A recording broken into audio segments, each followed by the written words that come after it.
Tyra here with another struggle review. Look at me, all cut up now. I'm cut up. I'm so caught up. Caught up all the way to episode 4. Before we get started with this review, I just want to say I thoroughly enjoyed this episode. There was so much mystery, Raiders of the Lost Ark, Indiana Jones, it's happening. I was here for it. Not that I wasn't here for episode 3, but episode 3, I wasn't bored, but yeah. But this episode, absolutely love this episode. There's so much to talk about. But before we start talking, I need you guys to go and subscribe. So I'm going to wait.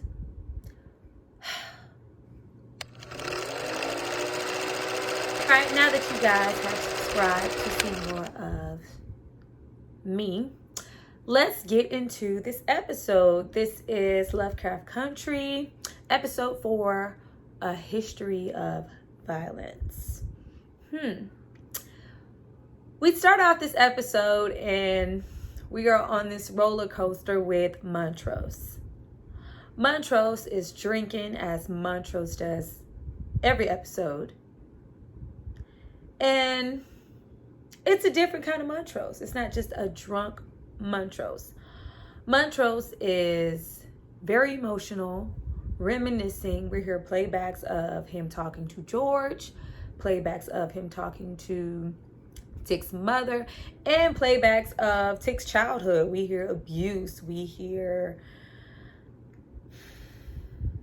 sorrow, we hear all kinds of guilt. I'm feeling like maybe Montrose did a little bit more than carry Uncle George to that car. I'm feeling like Montrose maybe helped Uncle George along. I'm feeling like Montrose maybe killed Uncle George. There is so much remorse and guilt in Montrose's face.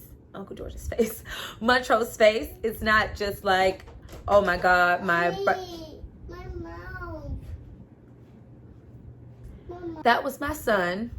I kept that in there just so you guys can see what I'm dealing with and what I have to do to get these videos out to you people. No idea. But okay. I'm feeling like he murdered his brother. And he's having a difficult time, as he should, dealing with that. But not only are we having a difficult time with that, we're reading these bylaws.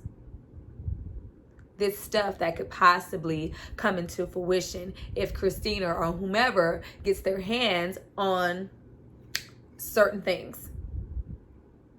But what do we decide to do with this book? This book that has everything we need to know in it, everything that Christina knows a lot, but so we can be on, an even playing field. What does he do with it? He sets it on fire. Sets it on fire and said it smells like toast. I cannot wait to see what Montrose is up to, but I'm feeling like he just might be a bigger villain than Miss Christina. Speaking of Miss Christina, we get a full-blown introduction to her. Not only is she blazing down the street without a care in the world, I'm like, I know you're all mystical and magical or whatever, but there is a such thing as the law. Put a pin in that. But yeah, we zoom in. Bitch better have my money. Hey, pay me what you want me. Hey, Christina is flying. Where to? Letty's house. Goes right to Letty's house, all casual, like they didn't just shoot her. This is when Letty is finally enlightened to the fact that no one left you money. Your mom did not leave you anything. This money to purchase this house came from Miss Christina, because Christina wanted her to buy this house because Christina wants something that's in the house. So she's going deep, deep, deep, deep, deep, deep, trying to walk in the house. Bam. The seal of protection is still there from last episode when they tried to purge the house and the voodoo priestess, put the marks on the door. She couldn't walk in. But she lets Letty know that she is there to collect the model of the solar system, the very expensive gold. It lets you know where the planets are, where they should be. But she can't come in. Where is it, do you say? With Aunt Hippolyta. As you know, last episode, when all the movers and everybody was there, somebody yelled out, Letty, there's a door up here and it won't open. And she goes, well, just get it open. But last episode, when Hippolyta was looking and searching for Diana, that door just opened for her. And she went in there and she was so mesmerized by this because we know, she's into astrology and the stars and the planets and all that stuff. But it opened for her. We cut to Hippolyta trying her best to figure out this model of this solar system. She is in love with it, but she can't get it to work. She can't get it to spin. She's on the phone with her dad and they're talking about maybe thinking that, a galaxy had two suns and certain things that shouldn't be, that could be. And this brought me back to when Uncle George was going on the road and Diana, their daughter, made the comic, and you saw Aunt Hippolyta kind of drawn as this vigilante astrology superhero, and she's riding around in the station wagon, going from planet to planet saving people. Probably worded that all wrong, but I'm thinking, Hippolyta in that, I don't know why I keep wanting to call that thing a mobile solar system model, is going to play a really big part in this role, especially now since we know that Christina is looking for it and she needs it. But okay. We get into Letty. Letty goes to the library to find Tick because she's upset. She's like, this person who shot me, who I was hoping died in Artem, is here and you didn't even bother to tell me. We get into the library. There's the cutest little boy ever with the book hitting the, like, girl, I'm into this book. Don't it just look nice seeing some kids read a book? Because you just don't see kids read books anymore. But he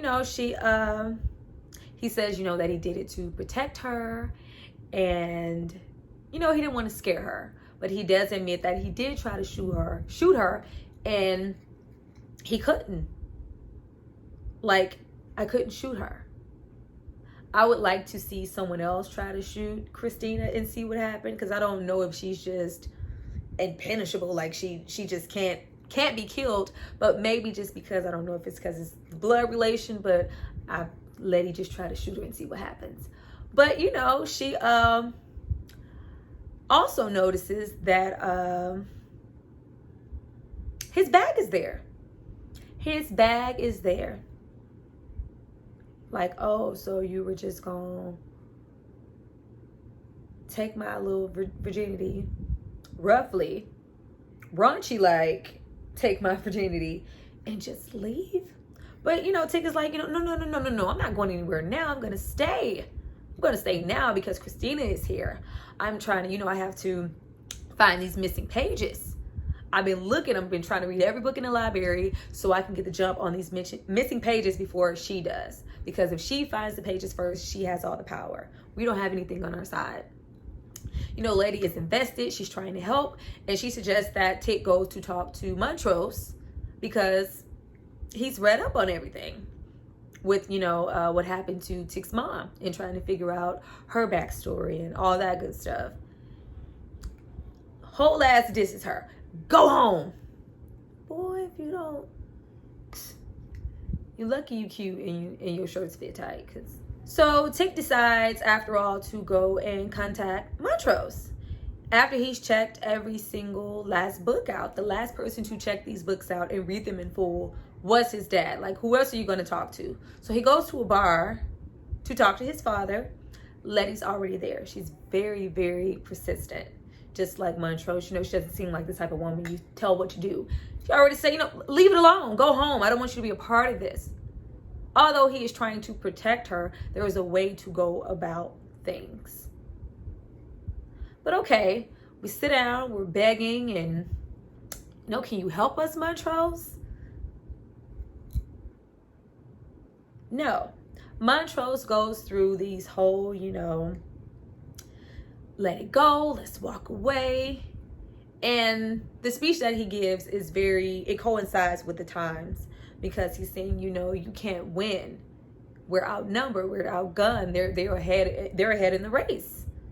And it's the same thing, with the everyday monsters that they encounter with the, the racism and the police and everything else there.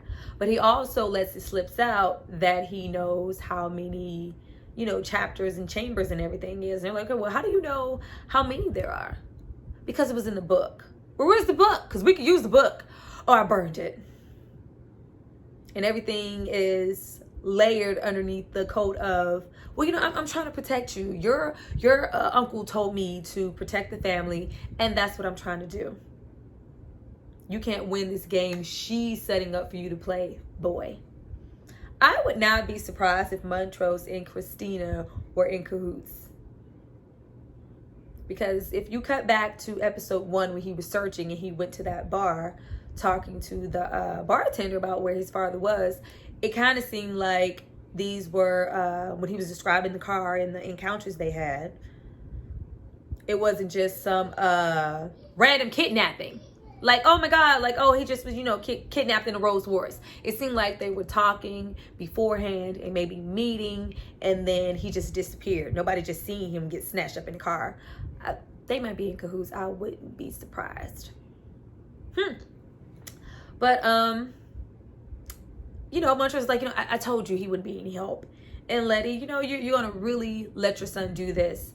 And he says, is there anyone in Boston? I think I might know where those missing pages are. Oh, really, Montrose? We cut to Miss Christina playing in the street so casually with white children. I was like, it took me a second. I was like, why is this here? Why?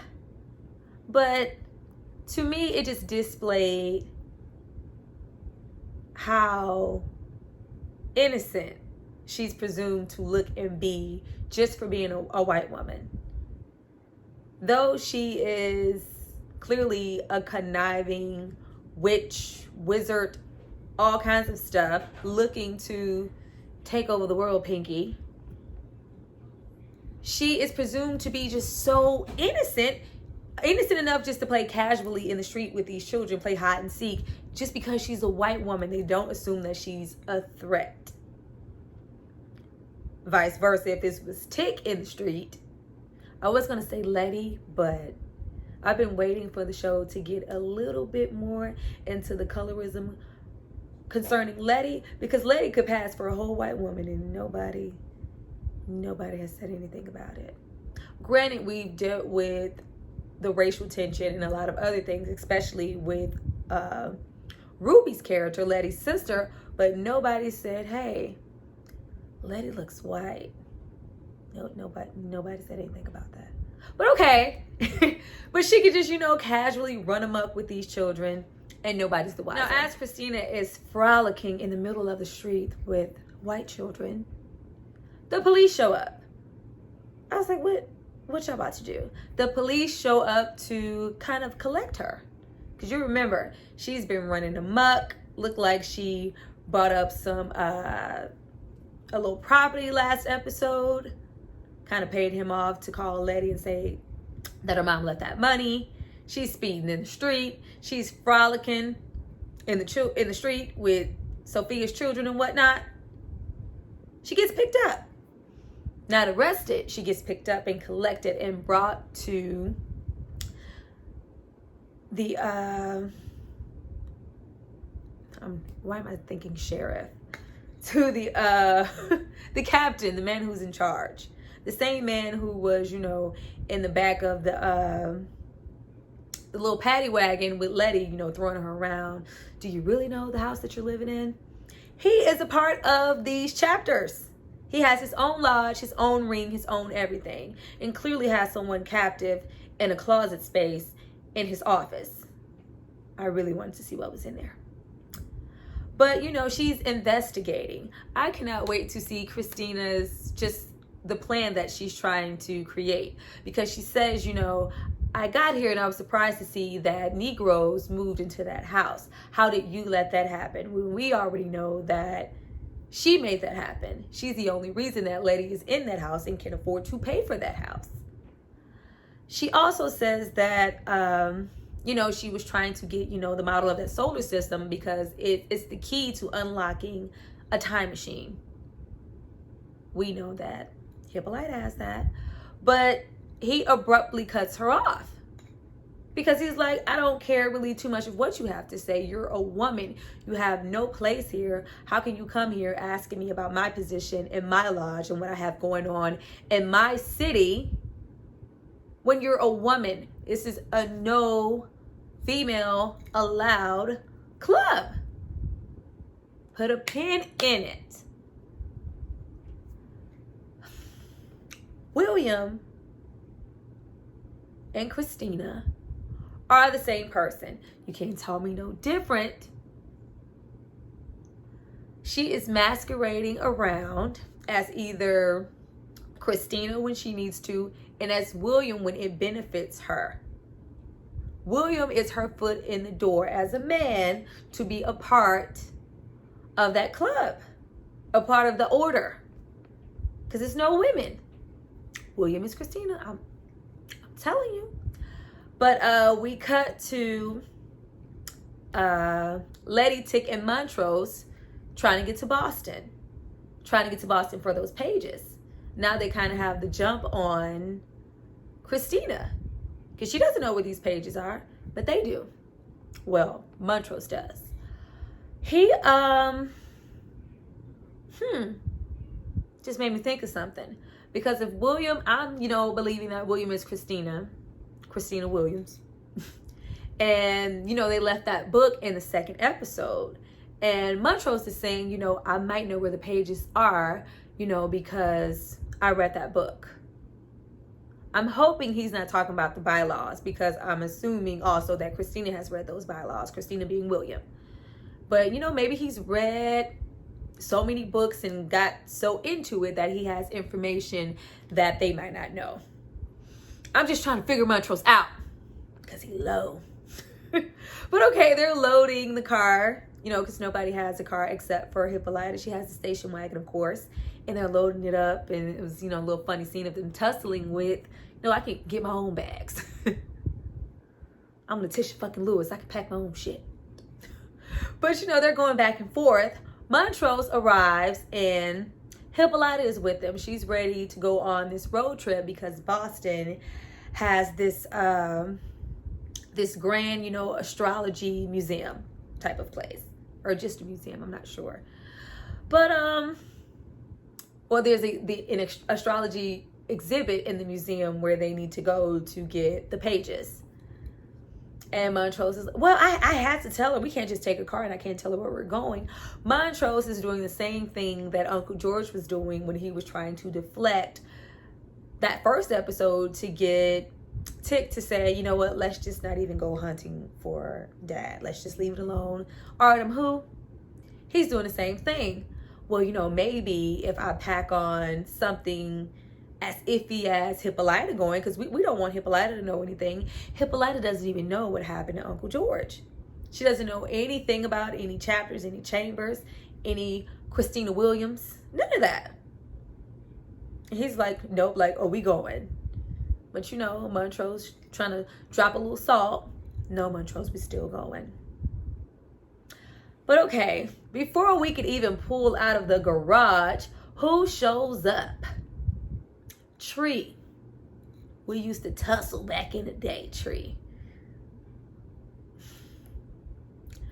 And Hippolyta can sense that they aren't telling the truth about something. She isn't getting the full story of why they're going to Boston. She's trying to throw a little monkey wrench in their plan too. Like, I don't know what y'all up to, but you're up to something. And until I figure it out, I'm finna make it real tough in this station wagon. Come on, Tree, we got all the room. You going to Boston, you can ride with us. Now, they head to Boston and we cut to Ruby. Ruby has finally mustered up the courage to take her application to Marshall's Field, which has been a predominantly white-only department store. Now, as soon as she gets there, she sees another black woman already working there. And she is shocked. Not Miss Ruby, because last episode, Ruby was not too much down for the cause of, you know, empowerment and the movement and the civil rights and let's have this boarding house. We're, you know, stronger together than we are, you know, as a unit, than we are as one. Ruby feels like, you know, we should pull ourselves up by our bootstraps and, you know, if we all, you know, work hard and we're all, you know, dedicated, there's no reason why I shouldn't be able to have what I want. Ruby believes in fairness. Is that great? Of course. It's what's fair. Is that truly how things work? Back then? No. Is that truly how things work now? No. But Ruby goes in the store and she is shocked, like there's another woman here, a black woman. And she says, you know, I applied on a whim and I got it. And Ruby shrinks because back then, not only was it weird to see a colored woman in one of those department stores or in that type of position, you definitely weren't going to see two. Like it was only, you know, one person rule.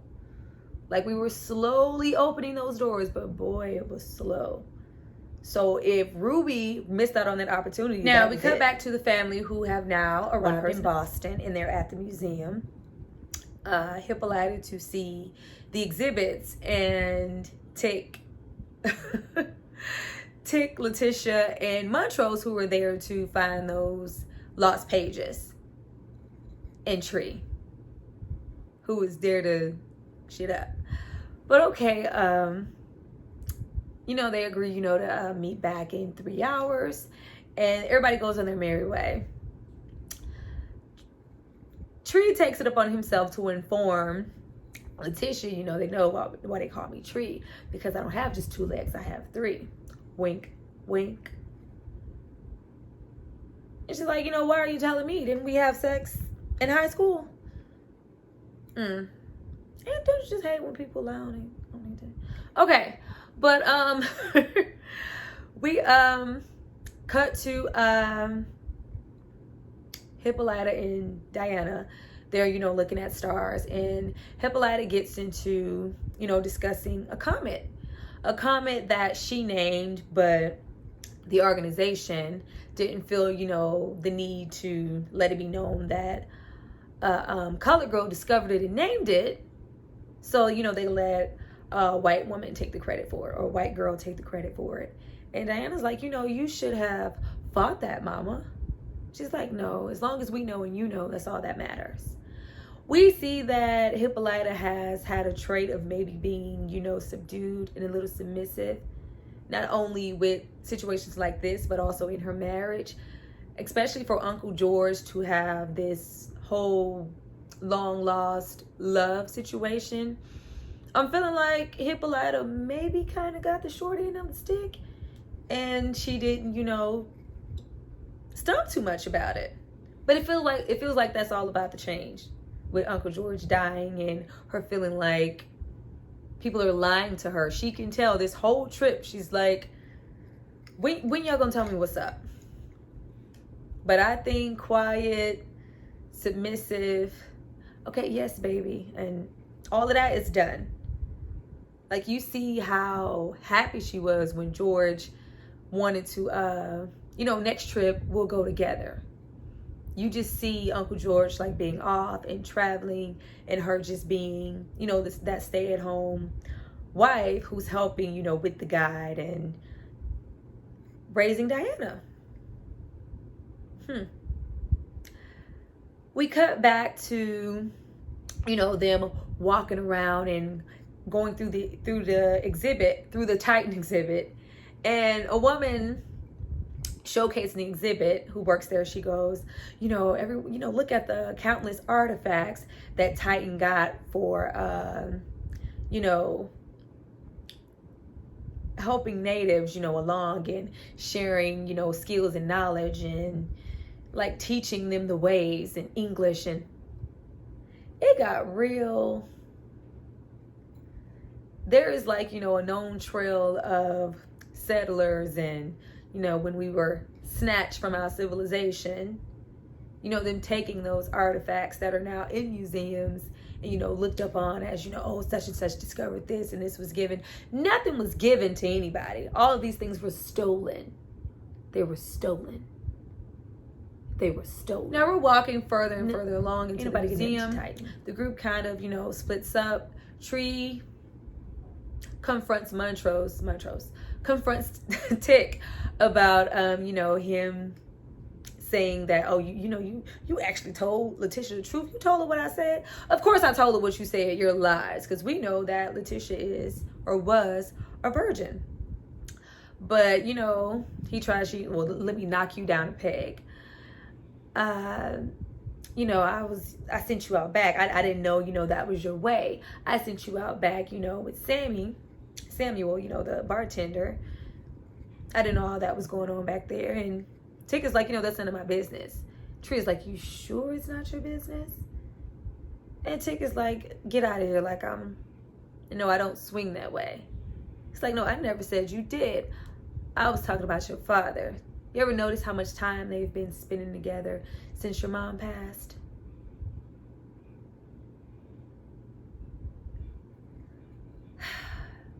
Instantly, we see this stigma come over Tick, like, oh, it's still, hard now with people, the LGBTQ, XYZ, LMNOP community getting their just due now. Back then, it was on sight, like anything but that. So Montrose is like, how you know the guard?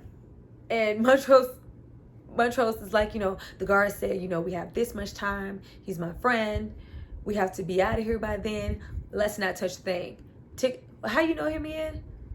Just from around. Instantly, no, please, Daddy, no.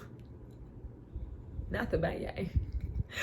But we cut to Christina Williams, because Christina is William.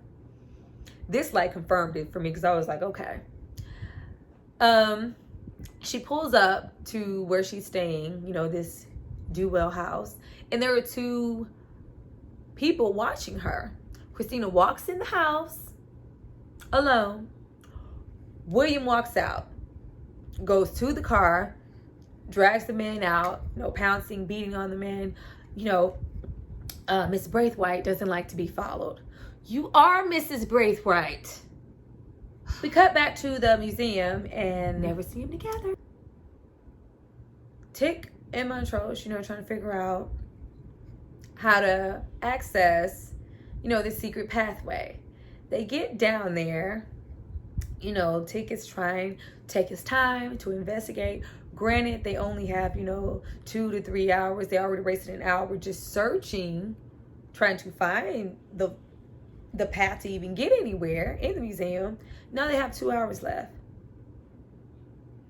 Letty is being very overzealous before he could even, search and look. I need the map. She's breaking. I told him we wouldn't touch that. I'm trying to save myself, save my man.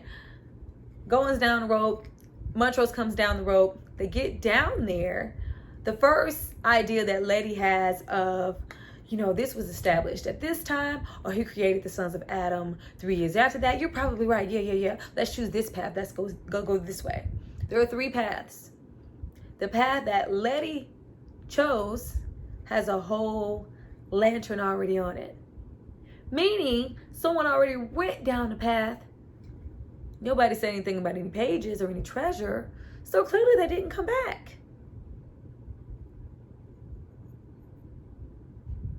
Tick is looking at a whole nother path that, you know, hasn't been disturbed, has no lantern there. Like, no. We can always double back. We can always come back. Let's go, son. Montrose is hoping for, you know, something to be astray, and they have to double back. Like, oh, well, yep. We didn't make it. We didn't find it. Let's go back. Like, you're willing to put whole lives in danger to not find these pages? Okay. We cut to Ruby, who is just down and out because the opportunity to get the job that she wanted at Marshall Fields is done. Drunk, singing the blues in her little skimpy dress. Goes to the bar, you know, to have a drink. Oh, somebody already bought that drink, honey. Who? William Christina. William Christina. Comes on down, and, you know, Ruby's like, I'm used to this. You know how many white men I've had approach me for my body, giving false promises of what they can and can't do for me just to be with me, trying to put me up, you know, make me kept. It's not happening, white boy. He's like, no, well, what if I told you that I could keep my promises?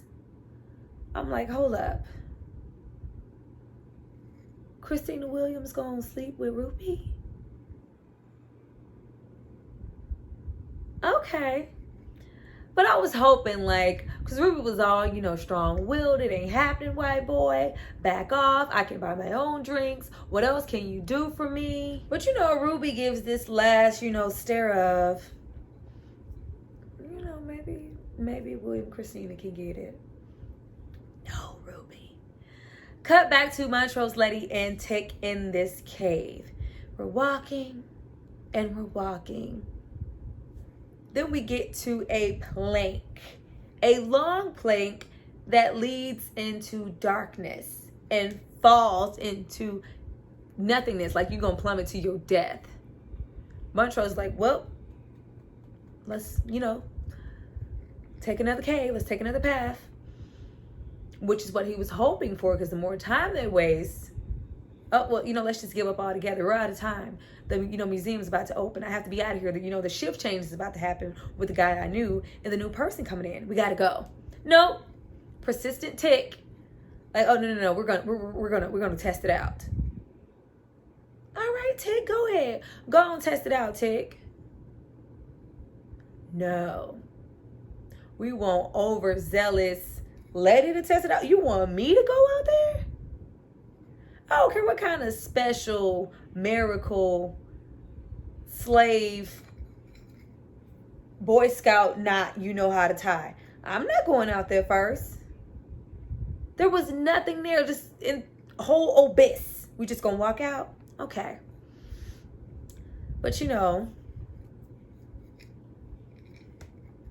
I know Letty is invested in all, but you know, shimmying down the rope, breaking glass to get the map is one thing.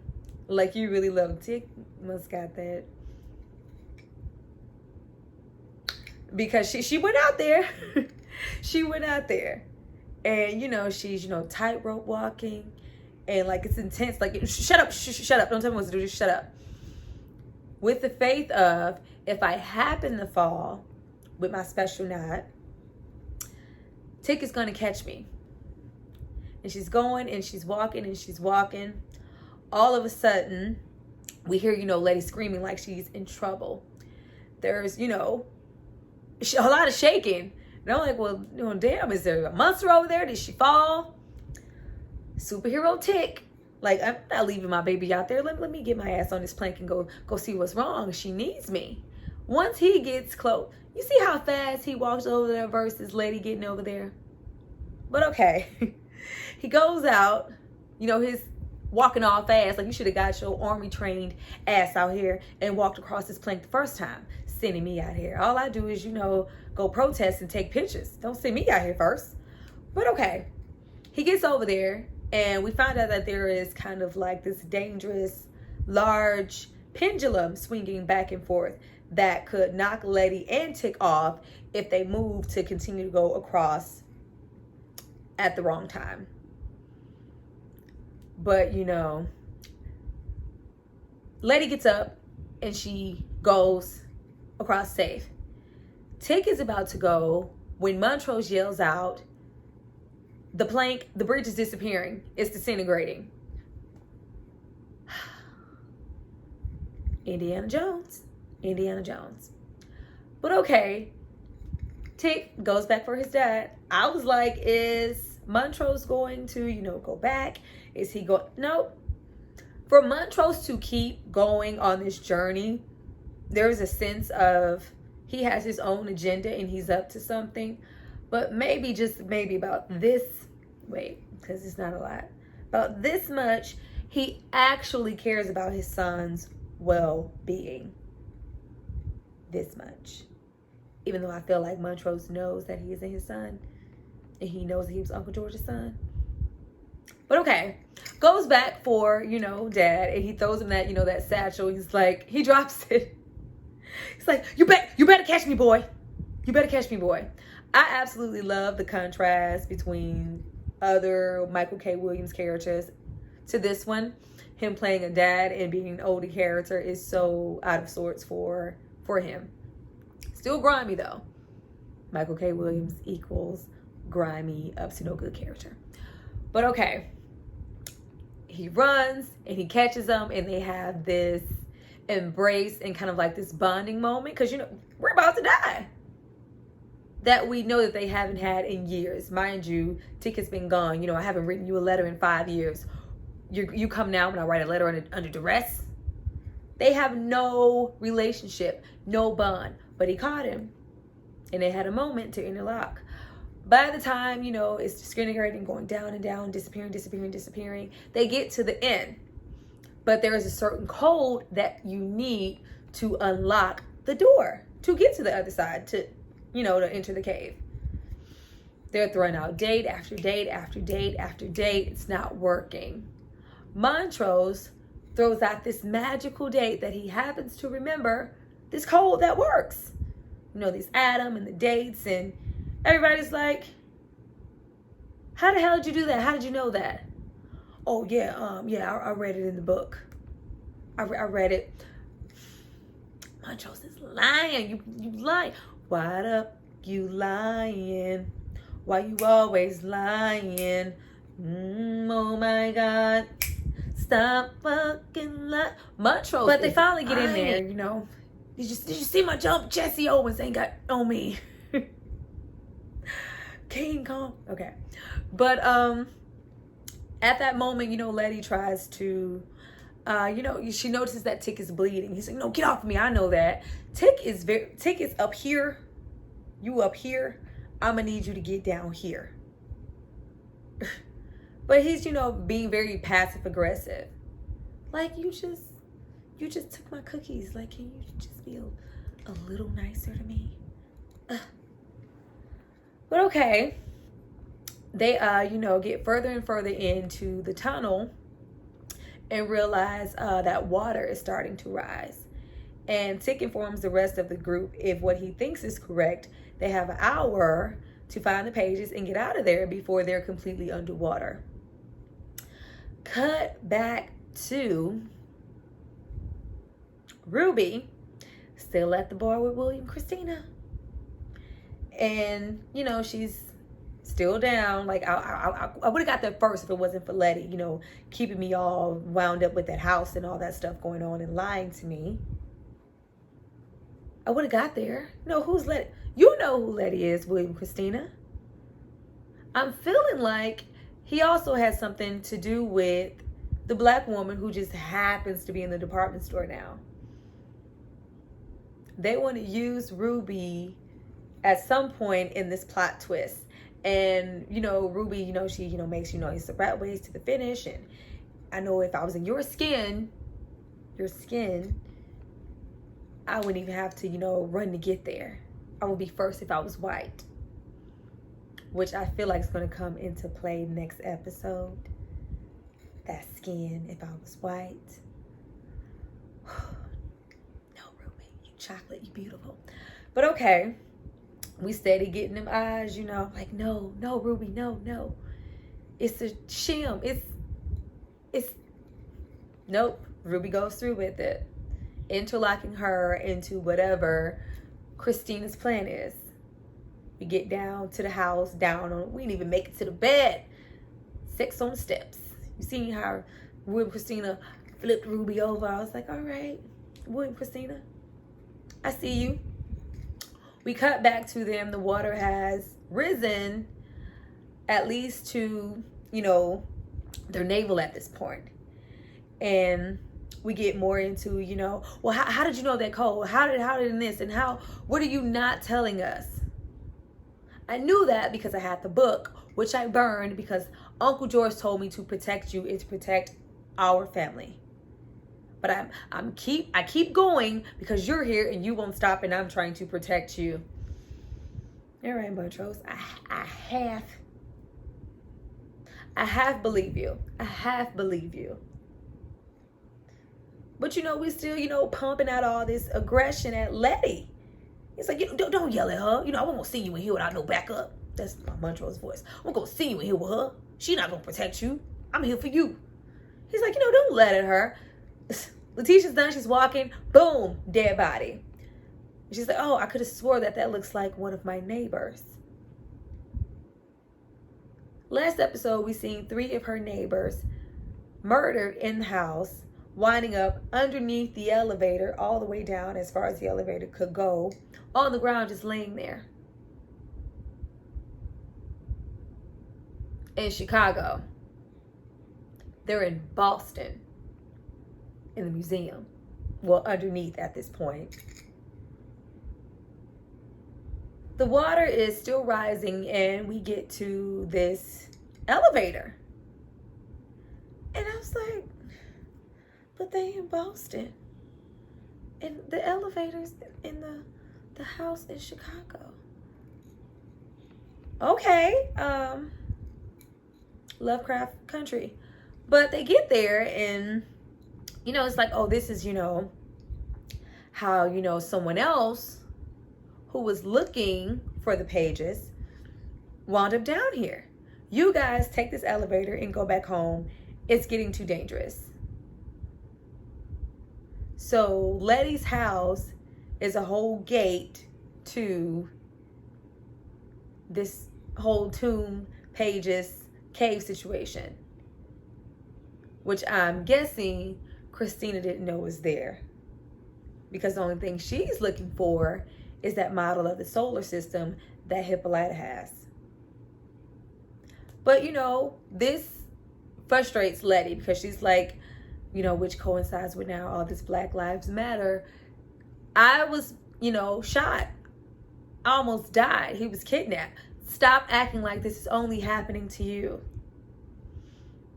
With our Breonna Taylors and countless other women who are being murdered, they don't get as much screen time as, say, George Floyd. Stop acting like this is only happening to you. I'm here too. They start walking further along. More bonding time between Montrose and Tick. You gotta have a song for your woman. So that way when they're arguing, you can just sing this song. By the time you finish, you'll be back to the love you want. You need to apologize to your woman. Montrose is trying to bond with Tick, but it's like, it's not coming off natural. They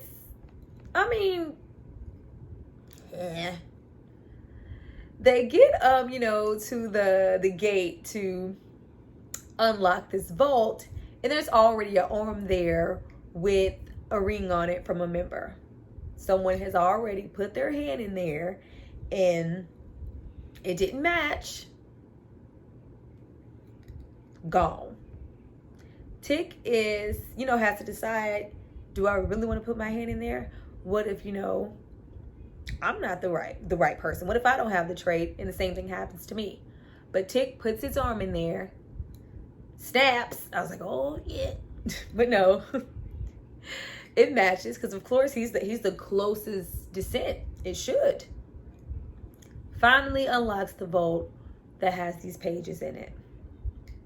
We go into the vault and there's all these like indigenous, not sure what culture, people like stuck in time. Like not corpses, not mummified, but somewhere in between that. And they're like at a round table. Some are standing, some are holding children. Okay. But we get to a woman. Well, we didn't know it was a woman at the time. It just looks like, a corpse. With their head down, holding these pages for dear life. So we finally see the actual pages that we've been on this death journey for. And as soon as Tick tries to grab them, this skeletal thing starts to wake up. And not only wake up, starts to transform, get a little bit more flesh-like until it's a full living person. And I was waiting. I was like, well, damn, so all of them about to wake up?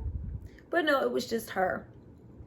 She's speaking a language that only Tick understands. Mind you, this woman is hundreds of years old, but Tick understands the language.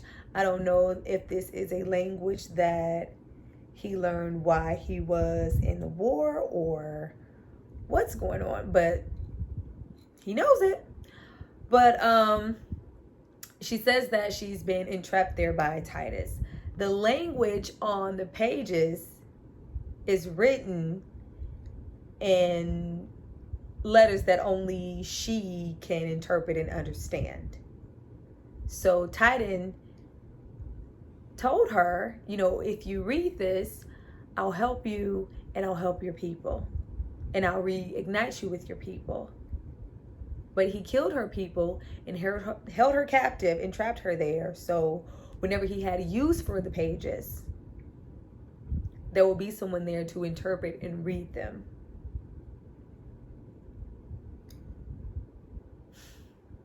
I'm not gonna get into it, but okay. Tick goes, I'm so sorry about that. We are blood, but we're not family. I need your help with those pages. Hold on, I just skipped a whole. Did you see how homegirl was she had both parts of the anatomy? She had a vagina as well as a penis that kind of curved a little to the. I was like, okay. But Tick says, I need your help, so that doesn't happen. You need to help my people. So, someone doesn't do the same thing to my people. She says that, I'm not going to say her name, Yushi Yashi Yoshu, says that, I'm not going to hold you responsible for your forefathers' sins, but I don't know your spirit, so I can't help. Dig it. But, she sits down. Now, at first, Tick tried to grab those pages. As soon as she sits down and says, I can't help, Montrose, he always looks like he has a nervous tick. Like, he just looks suspicious. Tries to grab those pages. Like, come on, son, let's get out of here. He was either going to destroy those pages or do something like, because Tick wasn't leaving without those pages. Tick wasn't leaving without that woman, because without her, we don't know what the pages say. He's trying to grab him, like, nope. Grabs him. All the water starts to crack through the foundation and comes in, to drown everyone. Montrose runs off, has those pages. By this time, they're underwater.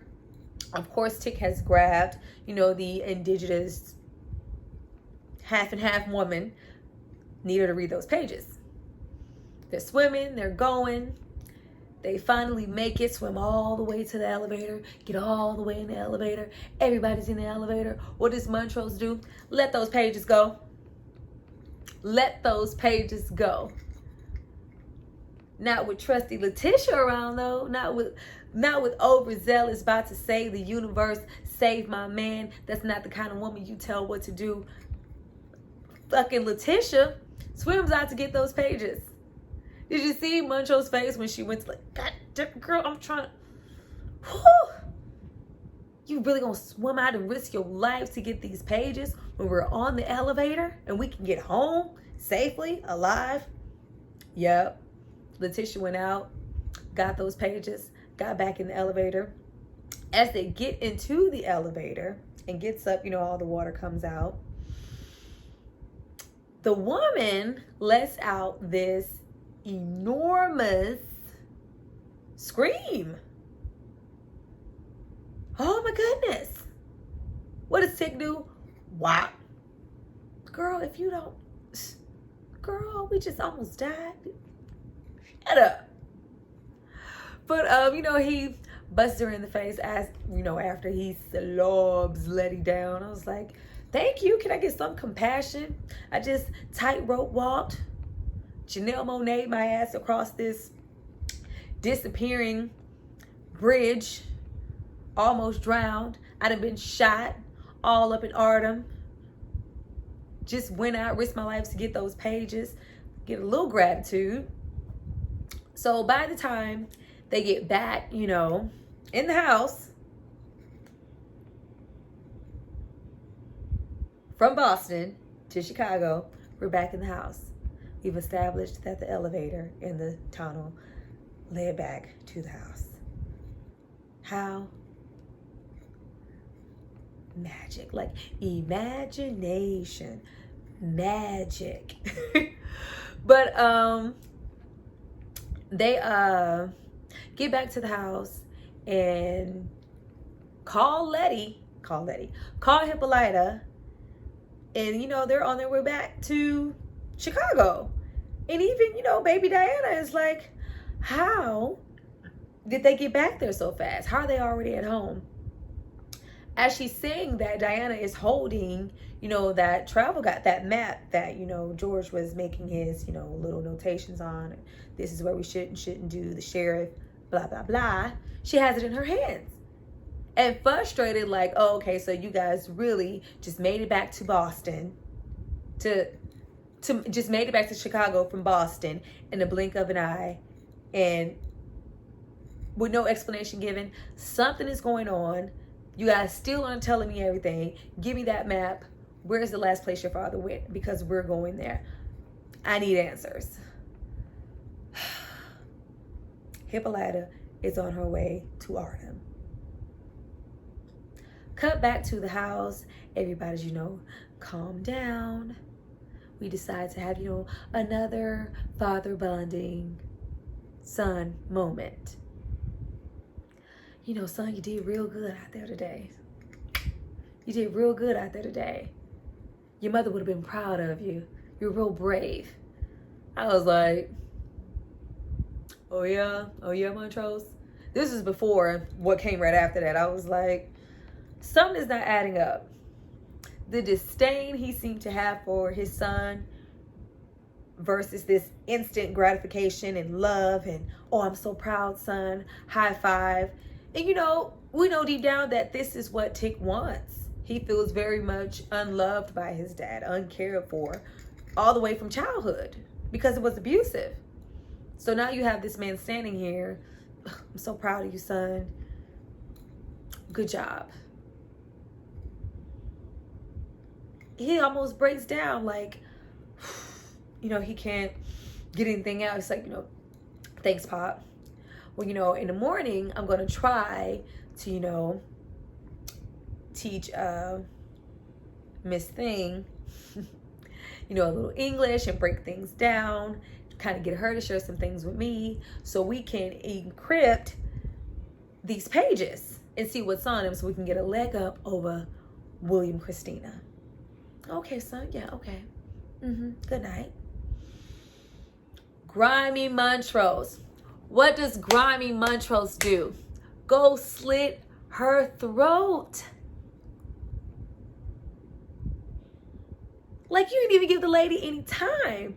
She had already established that she was screaming because Titus put a spell on her so that if she ever made it out of that cave, she wouldn't be able to speak. It's not like she could talk right away, Montrose. Slit her throat. For Montrose to split that, like go as far as to split that lady's throat, he got something going on. He has something going on. I don't know if he has his own plot for those pages or his own. It's something. So Tick has it coming from like 3 sides. We have the racist climate of the 1950s. We have Christina. And now we have your father. Just can't catch a break. You better hold on to Letty, because and Hippolyta whenever she come back, because that's all you got. But okay, you guys, that was episode 4, A History of Violence.